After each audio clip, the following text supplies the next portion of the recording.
going on, guys? So I saw someone on my most recent TikTok say that they want to know how to make the rolling text, and I feel like I could explain it pretty quickly, so I just want to make a quick tutorial over it. I saw a couple tutorials over this, but all of them were like really overcomplicated, so I kind of like comprised everything I learned from them into one to make like the simplest way to do this. If you know a simpler way, please let me know, but this is just the way I did it.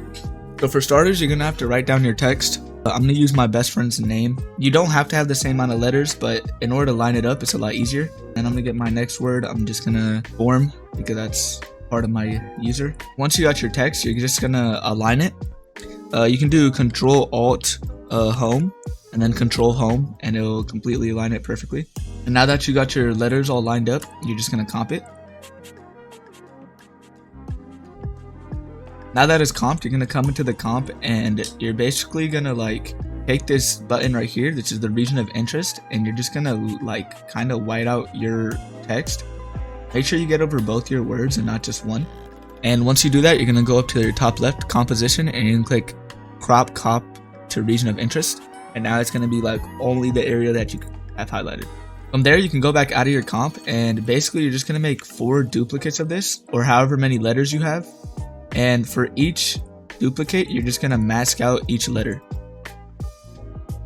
I'd suggest having your letters pretty well spaced out because you don't want to like go over each border.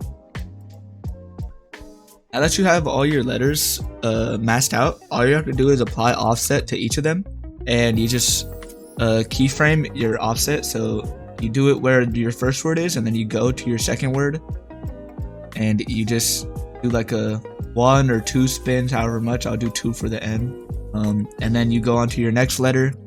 And I like moving the keyframes around so they don't look exactly one of one. I went down on the first one, so I'll go up on this one. I'll just go up once.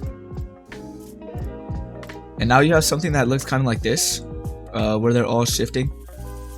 Now, it's fine if you just like it like this. I personally think that it takes too long and it feels like the transition's not as smooth. So you can go into your graph editor and you can go into your speed values right here, change it to a speed graph, and you can just graph it slightly aggressive. You don't want to have like a huge peak, but like you just want to have a decent sized peak, and make sure your peak is right where the word switches, so it does the spinning action when the word actually changes. And after graphing it, it should look something like this. I think that looks a lot smoother. And then if you want to make it look even better, if you just comp it all together and you add RSMB on it, these are the settings that I usually use for text. It can look incredibly smooth just because of the motion blur on it. That's pretty much it. Thank you for watching. I hope this tutorial was helpful, and please let me know if this worked for you. If you need any help, feel free to hit me up on Discord, and thank you for watching.